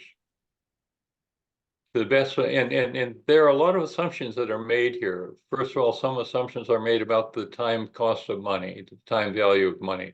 Sure. Some assumptions are made about the duty cycle of the source. How many hours a day? What percentage of the 7,620 hours a year are they actually in operation? All right, so they have to come up with various averages, like a peaking plant will only be running 5% of the time, but it's got to pay for itself with the energy it generates over that 5% of the time. Solar is only functioning during the day. And of course, the big thing that involved now is going to be storage because of the uncertainty in solar and wind. But anyway, everybody seems to feel it's fair to compare the sources in terms of the levelized cost of energy. And so some of the numbers, and I'm going to be within 1 or 2 cents per kilowatt hour here, but and even depending on these assumptions that are made, it's going to vary by 1 or 2 cents a kilowatt hour. But first of all, think about what you're paying for your electricity at home per kilowatt hour. And I would guess the group here is probably averaging roughly 15 cents a kilowatt hour, some less, some more. If let's take solar. And again, solar depends on whether you got a perfectly south-oriented array or whether you've got some modules facing in other directions, whatever. The levelized cost of energy for solar residential is roughly 7 to 8 cents a kilowatt hour. Okay, that means what you pay for it, you would have to be able to sell it for 8 cents a kilowatt hour to pay for your investment throughout the life of the system. Or, of course, what that's doing is replacing the electricity you would buy from the utility with electricity that you make for 8 cents a kilowatt hour, so you don't have to pay 15 cents a kilowatt hour. Mhm. Utility scale is down to about 3 cents a kilowatt hour. Onshore wind is in the neighborhood of 4 to 5 cents. Offshore wind, around 7 cents. And I'm saying, give or take a few cents. Brand new nuclear, somewhere around 11 cents. So, and this is not including environmental factors. These are just, like the value of the carbon dioxide or whatever, or for that matter, the mining of the coal, the fracking of the gas, or digging lithium for batteries. So you got to look really carefully if you're feeling like these things are more expensive. There have been studies done that show that a zero energy building, now that doesn't mean a building doesn't use any energy, but it means it's net zero. It means the amount that it exports is equal to the amount that it imports. The difference being that the exported energy has to be renewable. And the additional mortgage cost, depending on where you are and what your electric rate is and what your building costs are and so forth, in most areas of the country, if you build such that you have a net zero building, your savings in energy costs will exceed the additional cost of the mortgage. And that's that mortgage rate somewhere in the neighborhood of 5% or something like that. But when you've got inflating, then you have to look at your time value of money. It gets complicated. The bottom line is, though, if you then factor in the environmental impacts, and we hear this about the Tesla and the electric cars and the batteries and all, that nets out in, depending on your driving habits and so forth, roughly 2 years or less. Anything that was spent in addition for that vehicle, that energy, that CO2, whatever it was that initially went into that, is paid for effectively, and you're home free in terms of zero emissions of CO2 from there on out. What about, but electricity has to be made with something other than solar, or most of it is. What does that do for the cost? Well, fact of the matter is, in the United States, electricity typically is about 9/10 of a pound of CO2 into the atmosphere per kilowatt hour. For gasoline, for every gasoline gallon that you burn, you're dumping about 19.6 pounds of CO2 into the atmosphere. So when you compare utility generated electricity in electric cars, you're saving roughly 75% on the CO2 and roughly 75% on the cost of the electricity. Now, I don't want to go on and on and on, but those are just a few examples, and I'm hoping that's what you were referring to. Does that at least shed some light on what you were? Yes, absolutely. Thank you. All right. Got a couple of Q&As there. Let's see what we got up in the Q&A here. And those numbers, those are solid numbers. If you want to get really good information, look at National Renewable Energy Labs. They've got some really good stuff. And I've been driving a plug-in hybrid for 5 years we've had. And the numbers I give you in terms of fuel costs and repair and the like, I think they work for us. That's exactly what we're experiencing. There was a good article recently. I don't remember whether it was in the New York Times or one of the national, I can't remember, but there was a good article to verify that exact same thing. And by the way, our host does have a a number of webinars on those topics that I happen to be fortunate enough to be able to deliver on things like charging electric vehicles and what are the issues that the engineers ought to know about so you can dispel the myths. Let's look at the Q&As. Oh yeah, the apartment building collapse in Miami. Let me tell you about that, James. 3 days after that building collapsed, we drained our swimming pool. That was a real eye opener. And that now you try to find yourself an engineering firm that can come and supervise the 40-year inspection of your building all up and down the coast of Florida. Boy, if you got work, if you're short on work, move to Florida, because if you can inspect buildings and make recommendations how to fix them so they won't collapse. That was an incredible wake-up call. Yeah, absolutely. And had just agreed that some kind of senior person is an expert, sometimes more experienced than any other person in a firm for a specific project. Okay. Yeah, that doesn't, that's obvious, I guess, and doesn't need much discussion. Okay, what else we got here? Anybody have a comment they want to make or whatever? The Q&A, otherwise, how are we doing on time here? 3:52. We've got 8 more minutes if we want to discuss anything else. If I don't know the answer to a question, I'm not going to give you some.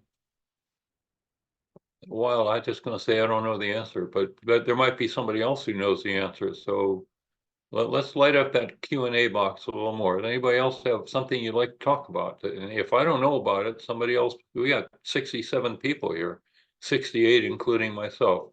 So somewhere amongst 68 people, we should be able to come up with something.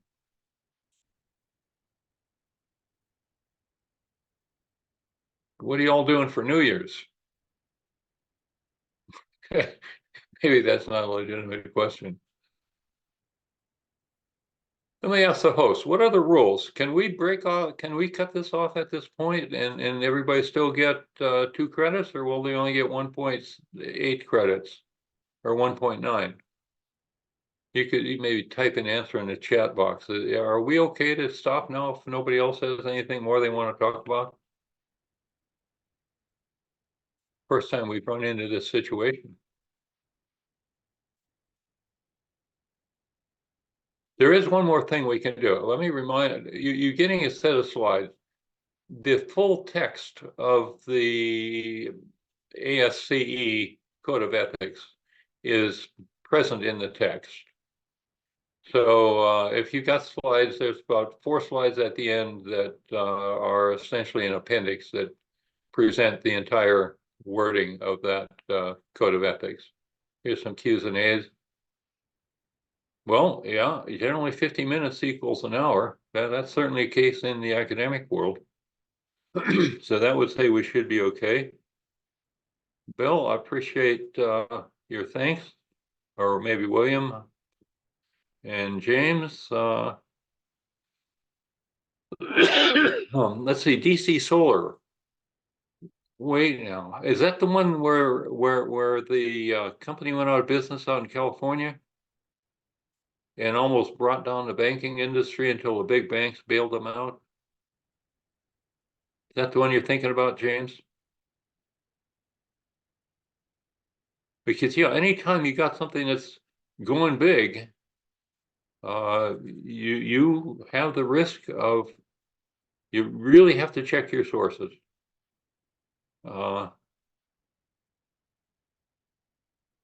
Yeah, I generally hear about most of this stuff. But this is the one though where they either didn't do the job properly or they promised something they didn't deliver. Fake green energy company. Oh my gosh, yeah. There are so many frauds out there. How many of you have seen the ads for the device you just plug in and automatically plug it into one of your 120 volt outlets, and all of a sudden your electric bill drops by 80%? I mean, I've seen so many of those. I've been in uh, business, energy conservation, and so forth, since about 1975, and I have seen more of these fraudulent things than you can shake a stick at. Every time I see somebody saying that if they about every 15, 20 years, their ads start popping out that just install a power factor controller and you'll knock your energy bill down by 30%. And I've got field data that shows that if you put in a power factor controller, I mean, yes, it saves the utility money because it reduces the current from the utility coming in, but once the current gets past the power factor controlling capacitor or whatever kind of a device it might be, then its power factor goes back to whatever the motor or whatever the thing that does not have a high power factor is going to take. And fact of the matter is, I went to investigate a system once, and they showed me where they had those capacitors that were cutting their electric bill, and they said, you know, they're working because they're warm. And I couldn't stop laughing, because that means if they're warm, it means they're dissipating energy, for goodness sakes. And so they're actually using energy rather than saving it. And you do the measurements and you take the data and you show that they don't work. There's nothing wrong with power factor correction. You can do that with solar inverters. You can do that with wind inverters. You can do it with a lot of things that help the utility, because it's the less current flowing through their lines. When you got reactive current, you need it to make a motor run, but you can correct that with something that can inject current that's out of the same degree out of phase that the motor is out, in the opposite direction. So, yeah. Oh, access. As soon as we're done, I'm sure that our host is going to pop something up. I bet the chat box is going to show something very soon on that, Angela. So let's see.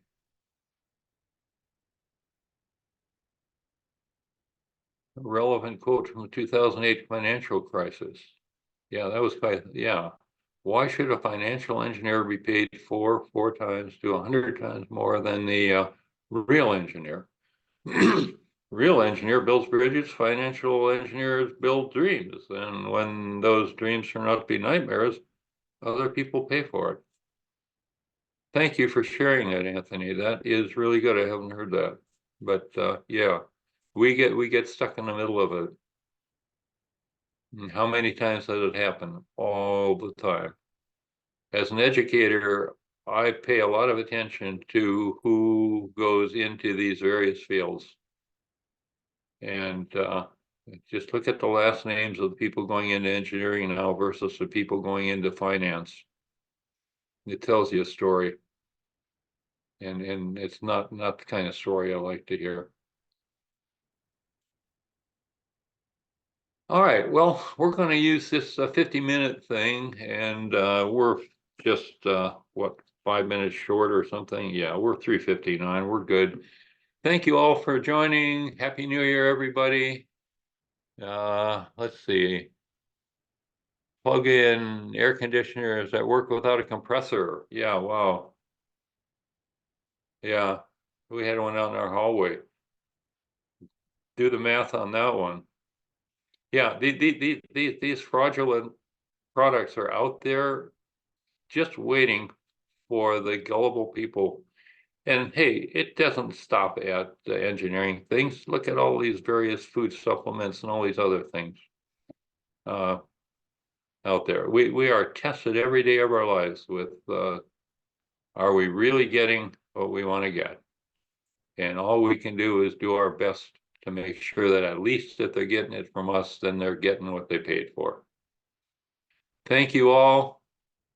Enjoyed very much having a chance to chat with you this afternoon.